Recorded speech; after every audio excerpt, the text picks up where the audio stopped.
Hello there, people of the internet. So, definitely not an impulse buy. It's absolutely not something that I saw on the wall at my gun store and picked up without even thinking about it. That's a lie. That's exactly what happened. I was down at my gun store picking up some ammunition and I saw this on the wall and I was like, that belongs to me now. This right here is an M1 carbine. This is not one of the cool M1 carbines. This is just one of those modern production M1 carbines. This is made by IAI, which produced M1 carbines from like 1996 to 2002. They were out of Houston, Texas. So this is a modern, I don't want to say replica of an M1 carbine because it's still an M1 carbine, but this is a modern production M1 carbine. That's what I'm trying to say. This one right here does have some problems with it. The front barrel band up here, it pops off pretty easily, and our rear sight was played with pretty heavily, so I went ahead and I just stuck it back in center at 100 yards. I'm actually going to run some rounds down range just to see where it's hitting. I'm hoping that, you know, where it was at originally wasn't its original zero, because my God, the front, like the rear sight was pushed all the way to the left, and I'm really hoping that it's not its zero. However, there's a strong possibility that that might be the case. I have a 5-round magazine right here. I don't know if it's the carbine or the magazine, but one of these two things sucks really badly.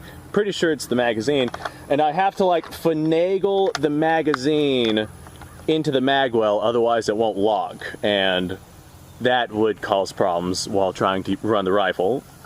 Now, whenever I haven't shot the carbine yet, but whenever I had first gotten it, I function tested it and the trigger was giving me problems. The trigger wouldn't, you know, always set itself to fire.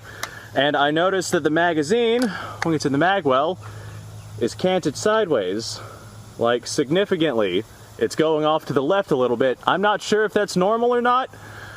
I used to have an M1 carbine. It was a 1943 production Underwood M1 carbine, and I don't recall that M1 carbine having a slanted magazine like that, but could be wrong. It was a good number of years ago since I had that thing. But I've wanted an M1 carbine again ever since I had gotten rid of that one, so I picked up this one whenever I saw that it was on the wall. So I'm going to go ahead. I have 2 rounds in this magazine just because my ammunition is very limited, as are my funds. I have us set to 100 yards and we're in the center.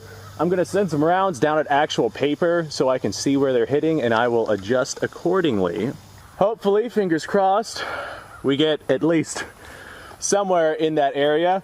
But the rear sight was all the way to the left and it was rated out to 300 yards. So I'm really hoping that was not the zero. Now, I have no idea if this thing's even going to fire. Like I said, this is the first time I've even played with it.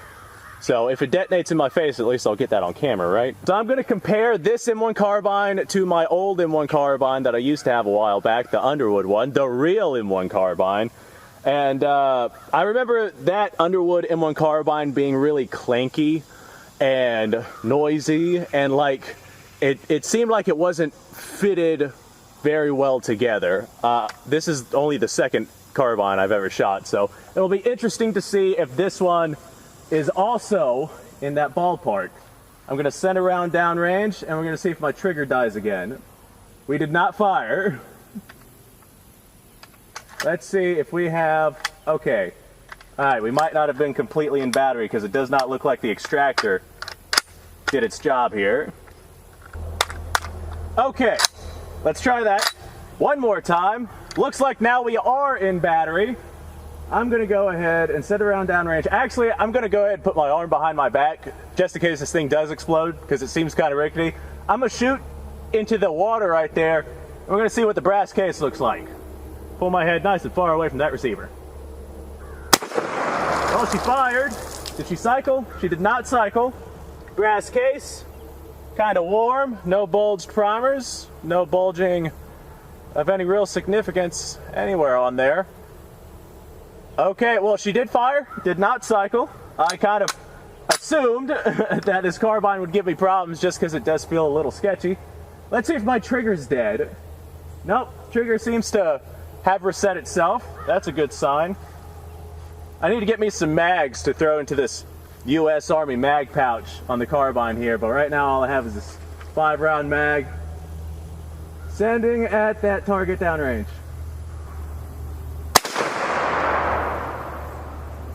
Okay. Alright, I think I might have pulled that one just a hair, because I'm still getting used to this thing. But let me walk down there and see what I got. Okay, well, I am ashamed to admit how much ammunition I spent trying to zero this thing, but that's because it took me a little while to really figure it out. And I figured out that it was shooting really, really, really far right. So, yeah, that rear sight was adjusted where it needed to be, sort of. Even out to like the 40 yards that we're at, the rear sight all the way adjusted to the left, we were still hitting pretty significantly right. So I actually had to make some adjustments to the rear sight, and I had to play with it. I had to tinker with it. You guys know how that story goes. It's a song and dance. I got this thing sighted out for 300 yards, and here at the 40 we are still hitting low, so I'm like, this is as high as it goes. I'll have to Kentucky windage myself. I'm probably gonna stick some sort of extension or something up on this front blade, but from this distance we're hitting probably about 6 inches low, and the carbine does not cycle.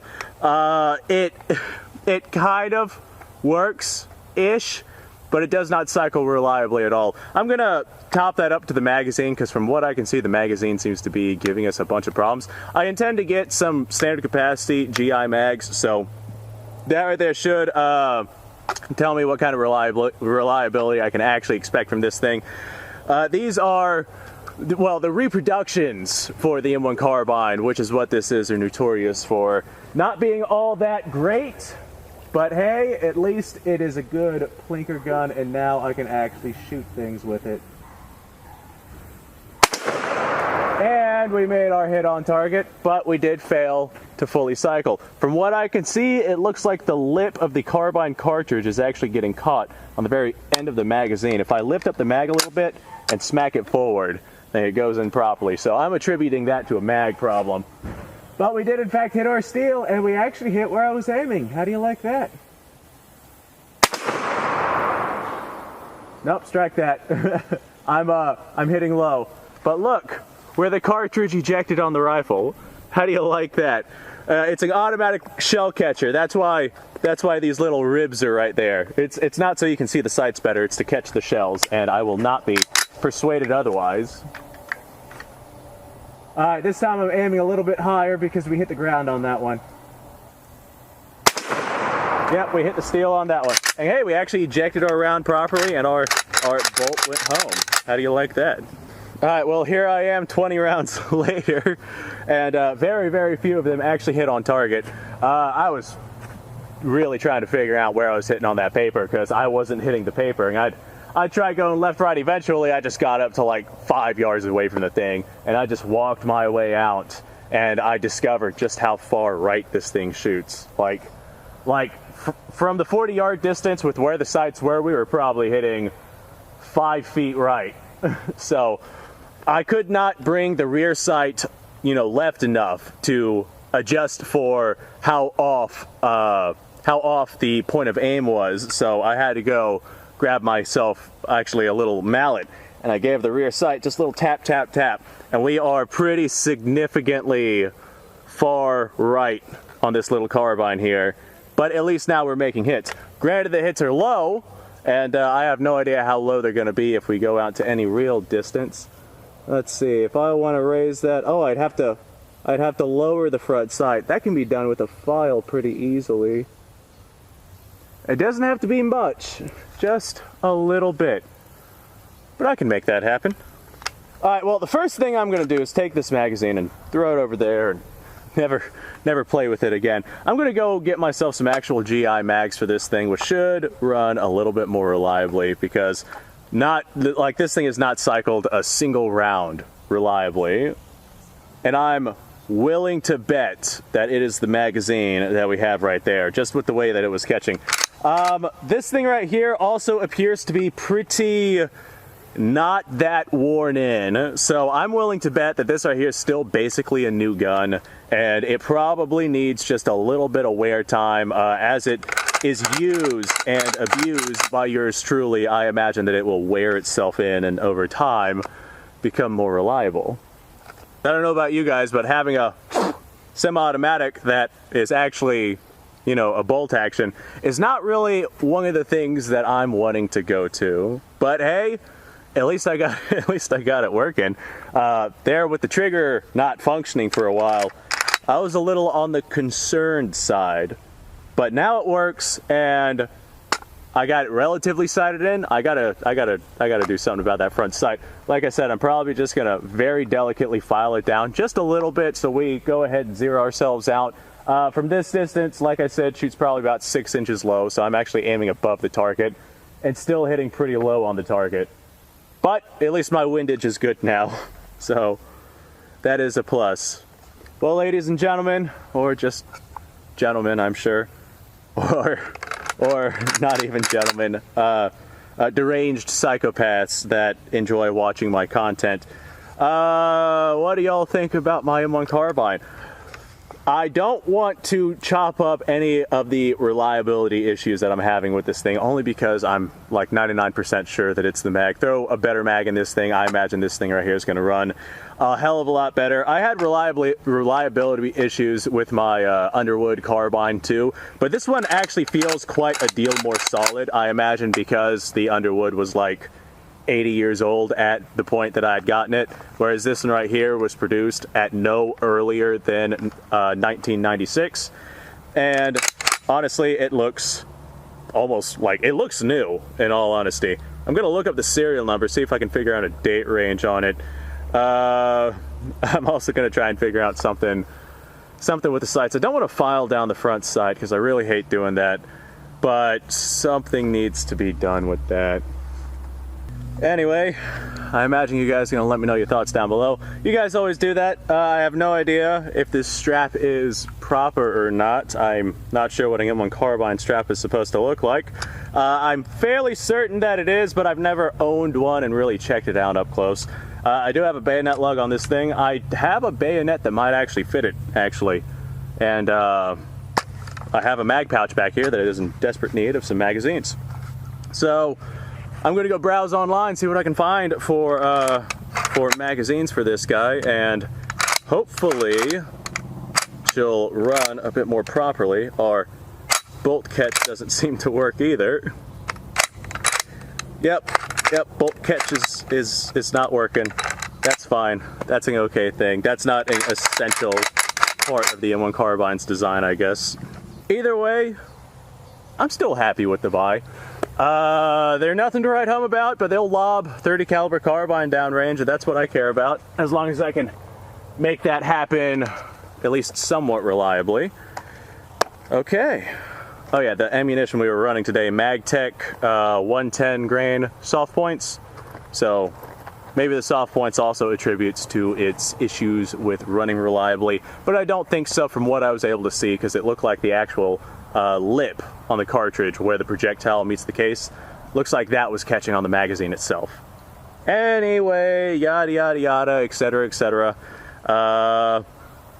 I'm gonna go inside. It's hot out here and I don't feel like burning off more ammo for this thing because I just burned off a lot of ammo trying to zero it. I'm probably gonna do a little bit of fine tuning with it, a little bit of polishing, a little bit of cleaning. I'm probably gonna take that mag and probably do a little bit of filing and a little bit of fine tuning and polishing and etc, etc. See if I can get it running a little bit more reliably.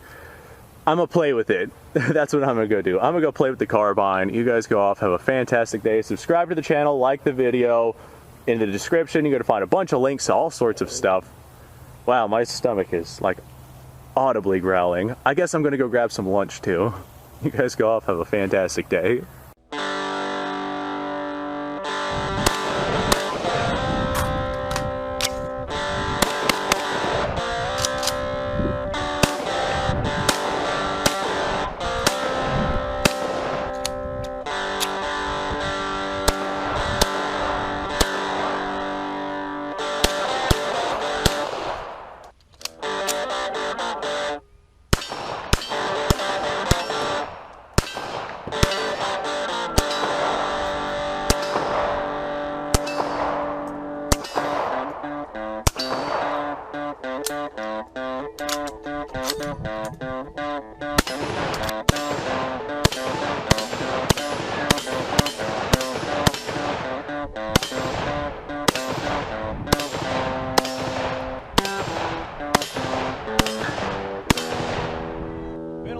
while since I've done this.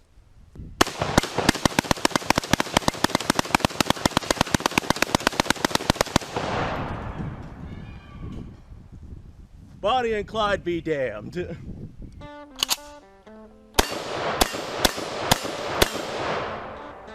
poor man's Garen.